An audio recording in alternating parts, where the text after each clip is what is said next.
आज मैं आपको मुगल कालीन जो इतिहास है इनके बारे में थोड़ा विस्तृत से थोड़ा बताऊंगा। मुगल का जो इतिहास है उसकी संस्थापक रहे मेरा वीडियो है जहरुद्दीन मोहम्मद बाबर। इन्होंने 21 अप्रैल 1526 को दिल्ली में जो लोधी का अंतिम शासक रहा इब्राहिम लोधी, उसके साथ पानीपत का पहला लड़ाई वो लड़ते हैं और तुगमा और तोपखाना लेके आता है और तुगमा युद्ध नीति अपनाता है और इब्राहिम लोधी की जो बहुत बड़ी विशाल सेना थी उनको वो पराजित करके मुगल सत्ता दिल्ली और आगरा और पूरे भारत में धीरे धीरे करके फैला लेता है। मतलब मुगल की संस्थापक जहरुद्दीन मोहम्मद बाबर ही है 1526 को। इसके बाद तो उसने 3 युद्ध और लड़े और जीते भी। उन्हें 4 युद्ध लड़े और सब युद्ध वो विजेता रहे। इसमें फिर राणा सांगा के साथ मेवाड़ के राणा सांगा, इसके साथ खानवा का युद्ध हुआ 1527 को। इसके बाद एक साल बाद 1528 को मेदिनीराय जो बुंदेलखंड और मालवा के बीच का जो विस्तार है वहाँ का राजा था, उसके साथ युद्ध हुआ। चंदेरी का युद्ध बोलते हैं उसको, उसमें भी बाबर विजित रहा। इसके आगे जाके एक साल बाद 1529 को और एक युद्ध होता है घाघरा का युद्ध जो महमूद लोधी के साथ होता है। उसमें इस युद्ध में जल की वायु जल सेना और थल सेना दोनों, मतलब बोट के वाला नौका दल वाला भी युद्ध हुआ था इसमें। तो पहली बार यहाँ इस्तेमाल हुआ था मुगलों के काल में। तो इस युद्ध में भी वो अफगान थे, लेकिन ये अफगान पूरी तरह बाबर ने सफाया नहीं किया। वही आगे जाके हुमायूं उनके पुत्र जो बाबर का पुत्र था बनता है बादशाह दिल्ली का, उसको वो पराजित करके अंत में उसको भारत छोड़ के भागना ही पड़ता है हुमायूं को। तो इस तरह मैंने आपको शुरुआती जो मुगल सत्ता स्थापित की। हाँ, बाबर था वो फरगना का शासक था। 14 फरवरी 1483 को उनका जन्म हुआ था। उसका पिता मिर्जा उमर शेख और माता कुतुलुक निगार माता का नाम है। और वो शासक बना महज 13 साल का 1493 को शासक बना और 1494 में समरकंद पे पहला आक्रमण करता है। हालांकि बाबर जब भारत में आए उससे पहले जो लड़ाई लड़ा पानीपत का प्रथम युद्ध इब्राहिम लोधी से, उससे पहले उसने 1519 को भारत पे आक्रमण किया था। बाजोर का किला और भैरव किला पे आक्रमण किया था, वो भी जीत लिया था। इसके बाद बाबर ने 1519 में पेशावर का किला भी जीत लिया था। इसके बाद वो आगे आया और 1520 में उसने लाहौर जो पाकिस्तान में है वहाँ भी वो जीत लिया, सियालकोट। इस तरह बाबर ने काफ़ी लड़ाई लड़ी, वो सतत निरंतर लड़ाई करता रहा। लेकिन वो 1530 में वो मृत्यु हो जाता है। उसको कोई लड़ाई में मृत्यु नहीं होता, उसको पहले आगरा में दफनाया जाता है, दिल्ली में दफनाया जाता है, फिर उसके बाद उसको काबुल में दफनाया जाता है बाबर को। अब हम जो कहेंगे वो थोड़ा ध्यान से आप सुनते रहिए। बहुत सरल है, मुगल काल को आप याद करोगे। तो मुगल काल में पहले आता है बाबर।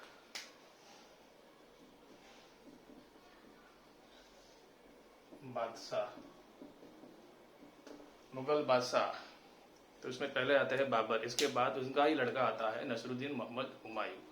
इसके बाद उसका ही लड़का आता है जिसको आप सब लोग जानते हैं, जोधा अकबर सीरियल है। सीरियल में तो कुछ भी डायरेक्टर प्रोड्यूसर बड़ा चढ़ा के बना देते हैं, लेकिन हम इतिहास में जो हुआ है, जो इतिहासकारों ने लिखा है, उसी के आधार पर हम आपको बताएंगे ताकि आपको परीक्षा में, एग्जाम में आपको कुछ उपयोगी रहे और उसका आंसर भी आप दे सके। हुमायूं के बाद अकबर आता है, उसका नाम है जलालुद्दीन मोहम्मद अकबर। वो लंबा शासन करता है, 49 साल तक वो शासन करता है। इसके बाद उनका ही पुत्र आता है जहांगीर, उसने न्याय की जंजीर बनाई थी। जहांगीर, उसने 1605 से 1627 तक ही शासन किया। इसके बाद उसका ही पुत्र आता है जो खुरम, वो आगे जाके बादशाह शाहजहां बनता है, शाहजहां की उपाधि धारण करता है। और उसी ने ही आगरा में जो उत्तर प्रदेश है वहाँ ताजमहल बनाया अपनी बेगम मुमताज महल, उसका नाम था अर्जुमंद बानो बेगम। उसी की याद में उसने ताजमहल भी बनाया। 1658 तक उसने शासन किया, 1627 से लेकर 1628 तक शाहजहां। वो बहुत सारे भवन बनाए उसने शाहजहां ने। तो वो भवनों का निर्माता भी कहते हैं उसको, सुवर्ण युग कहते हैं।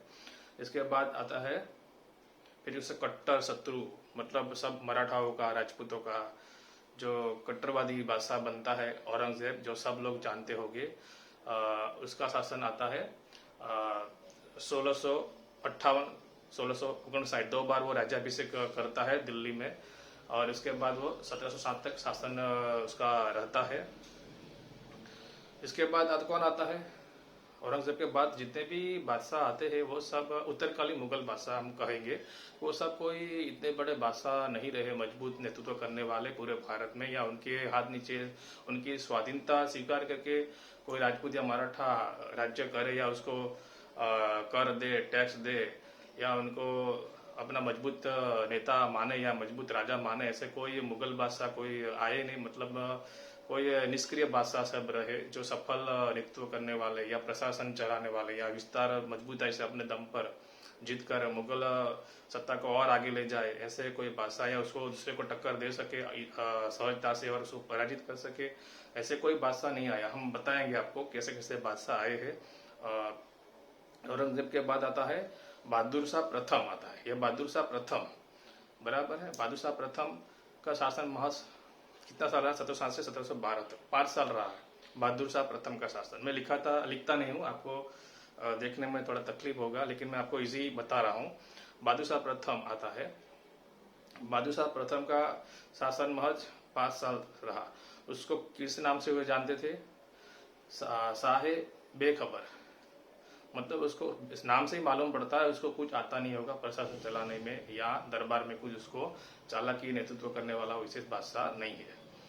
उसको किसने गद्दी पे बिठाया था? सिख गुरु गोविंद सिंह की मदद से, सहायता से वही गद्दी पे बैठा था। अब देखो, उसको गद्दी पे बैठने के लिए भी दूसरे की सहायता लेनी पड़ती है। मतलब यहाँ से हम समझ सकते हो कितने कमजोर या निष्क्रिय असफल बादशाह रहे वो गद्दी पे। उसे बाबर ने इतना मजबूताई से बिठाया गद्दी पे। उसके बाद वो काफी युद्ध जीते भारत में। उसके हुमायूं, फिर अकबर, वो सब बादशाह इतने मजबूत थे। अब उसके वो जहादर अरे बहादुर शाह को बहादुर शाह ने इसके बाद वो उसका 5 साल का ही शासन रहता है। बहादुर शाह के बाद फिर कौन बादशाह बनता है? जहादर शाह। इसको भी सहायता से वो बादशाह बनता है। जहादर शाह को ईरानी एक सैनिक था जुल्फिकार, उसी ने मदद से ही उसको गद्दी पे बिठाता है जहादर शाह को। जहादर शाह के समय में बंदा बहादुर के साथ वो लड़ाई होती है, उसको पराजित भी करता है 1711 में 12 में पराजित भी होते हैं, लेकिन लाहौर का किला वो जीत लेता है बंदा बहादुर। और जहादर शाह को गद्दी दिलवाने में जुल्फिकार जो ईरानी था उसी ने बदौलत वो गद्दी पे बैठा। जहादर शाह को क्या से नाम से बुलाते हैं? जहादर शाह को लंपट मूर्ख नाम से जाना जाता है। उसी नाम से उसको पुकारते हैं, लंपट मूर्ख से। कोई पूछेगा कौन सा मुगल बादशाह को लंपट मूर्ख नाम से पहचाना जाता है, तो जहादर शाह को। उनका शासन महज 1712 से लेके 1713 से 1 साल ही रहा है। देख लीजिए, लंपट मूर्ख बादशाह मतलब मूर्ख, पागल दिमागी तौर से। वो क्या बादशाहत करेगा पूरे भारत में, दिल्ली से लेके कांधार, काबुल या दक्कन तक, या और महाराष्ट्र तक, कहाँ गुजरात तक, कहाँ तक वो शासन करेगा। तो यही से हमको मालूम। कोई अकबर को बोल सकते थे क्या ऐसा नाम से? कोई औरंगजेब को बोल सकते थे? किसी की ताकत ही नहीं थी तब। ऐसे कोई शक्ति बादशाह को बोलने में कोई मजबूत शक्ति थी ही नहीं तब। हालांकि मराठा संघर्ष किया था औरंगजेब के समय में। इसके बाद जहादर शाह को और वापस वही लोग जहादर शाह के बाद कौन बनता है? रफीउद्दर्जात ये बनता है 5 महीने के लिए बादशाह बन। उसका किताबों में इतना उल्लेख नहीं है इतिहास में। वो बीमारी से मर जाता है, टीबी या कोई बीमारी से मर जाता है। इसके बाद रफीउद्दौला वो बादशाह, वो भी 3 महीने के लिए ही बादशाह बनते हैं। इसके बाद कौन बनते हैं? फारूक सियार।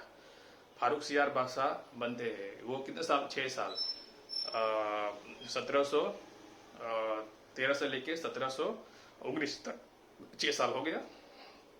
तो फारूक सियर को किस नाम से पुकारते हैं, किस नाम से जाना जाता है बादशाह को, देख लीजिए क्या क्या उपमा दिया हुआ प्रजा ने या दूसरे लोगों ने। फारूक सियर को आप नहीं सोच सकते हो, कल्पना भी नहीं कर सकते हो। उसको द्रोणित कायर बादशाह, कायर पीछे कायर लगा दिया, द्रोणित कायर मतलब इतना वो डरपोक बादशाह होगा, जैसे कोई नाम सुन लिया लड़ाई करने आ रहा है तो वो चुप के घर में छुप जाएगा, बैठ जाएगा, लड़ाई नहीं करेगा, ऐसा बादशाह हुए हैं। देख लीजिए बाबर के तोते कितने मूर्ख कायर बादशाह हुए हैं। इन्हीं की दम दौलत ही आगे जाके अंग्रेज आएंगे, मराठा की शक्ति बहुत उद्गम होगी। तो हम देखते हैं ऐसे बादशाह को, जो फारूक सियर ने ही उसको एक फोड़ा हुआ था, जो फोड़ा जो असाध्य था, बहुत सारे डॉक्टरों ने बताया था लेकिन अच्छा नहीं हुआ। तो उसको एक अंग्रेज डॉक्टर विलियम हेलिंगटन ने अच्छा कर दिया। तो उसी की खुशी में उसने बंगाल में, बिहार में सालाना तुम व्यापार करो, अंग्रेजों को बोल दिया, 3000 हमको टैक्स दो मुगल दरबार को। इतना वो सब अच्छा हो गया तो खुशी में उसने कर दिया था ये। अब फारूक सियर को द्रोणित कायर बादशाह कहा जाता है। अब देखो फारूक सियर को भी किसने बिठाया था, सैयद बंधुओं ने बिठाया था। अब फारूक सियर 6 साल तक शासन करता है। अब हम देखते हैं, अब हम आपको फारूक सियर के बाद तो देखते हैं बहादुर शाह को मुअज्जम, उसके बाद वो बहादुर शाह बना प्रथम, जो औरंगजेब का लड़का था। मुअज्जम, आजम, कामरान, बख्श और सुलेमान, ऐसे औरंगजेब के बच्चे थे। उनमें से यही मुअज्जम, जिसको सहायता मिली थी गुरु गोविंद सिंह की, और उसके दम पर वे बन गए बादशाह।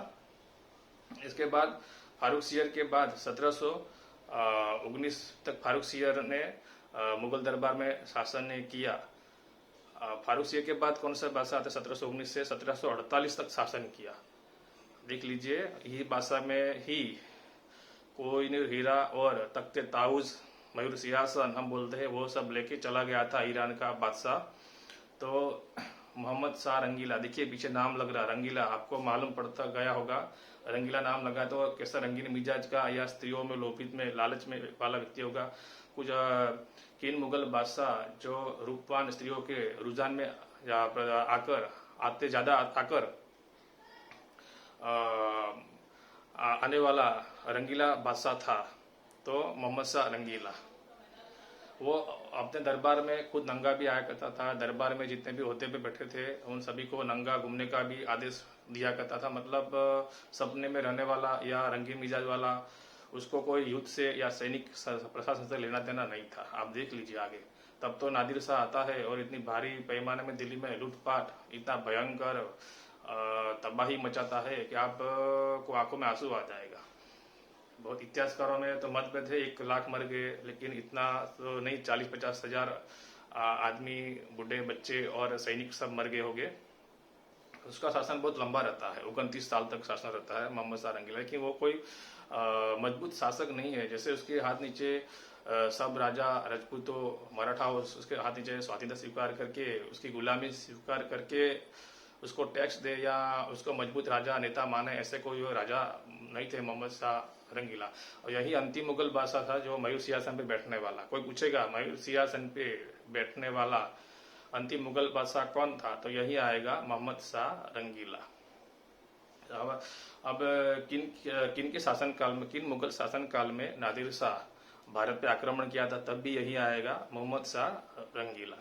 कब आक्रमण किया था, उसने आक्रमण ईरान से शुरू किया था 1738 में। वो काबुल, कंधार, पेशावर, लाहौर से होकर करनाल में आया। करनाल में जाके मोहम्मद शाह रंगीला की सेना और नादिर शाह की सेना की भिड़ंत हुई 24 फरवरी 1739 को। इसके बाद वहाँ निजाम उल मुल्क, उसको मोहम्मद शाह रंगीला का खास विश्वासु, उसको मीर बख्श की उपाधि धारण की थी, वो उच्च अधिकारी थे मतलब। तो उससे जलन भी होता था वह शहादत खां को। शहादत खां नादिर शाह के जाके मिल जाता है, उसको चढ़ाते हैं कि आप दिल्ली चलो, दिल्ली बहुत पैसा मिलेगा, हम भी देंगे, और वहाँ बहुत सारे देन खाट धन दौलत है, हीरे जवाहरात है, और आपके वहाँ के सरदार है मोहम्मद शाह रंगीला, वो भी आपके विरुद्ध आपको मारने का षड्यंत्र करते रहते निरंतर। ये सब चढ़ाया उसको, क्योंकि वो उसको गिराना चाहता है, कौन, निजाम उल मुल्क को। इसी के चक्कर में उसने नादिर के जाके मिल जाता है, लेकिन उसको खुद को भी नहीं मालूम होगा कि इतना बड़ा बाद में हत्याकांड होगा दिल्ली में कितना खून, लाशों का ढेर हो जाएगा और खून की नदी नालियां बहने लगेगी। तो उसका शासन रहता है। इसके बाद मोहम्मद शाह रंगीला के बाद कौन आता है? अहमद शाह बादशाह आता है, देख लीजिए, अहमद शाह बादशाह। फिर इसके बाद कौन आता है? आलमगीर बादशाह आता है, आलमगीर सेकंड। फिर शाह आलम सेकंड आता है, शाह आलम सेकंड। फिर अकबर सेकंड आता है। फिर आता है कौन? बहादुर शाह जफर सेकंड, द्वितीय। इन्हीं को किन मुगल बादशाह ने 1857 का जो विप्लव विद्रोह हुआ था, जिसमें काफी भारत के और भी झांसी की रानी उसमें भी भाग लिया था, तो इन विद्रोह में भाग लेने के कारण उनको रंगून या म्यांमार में भेज दिया था। तो यही आएगा अंतिम मुगल बादशाह बहादुर शाह जफर द्वितीय।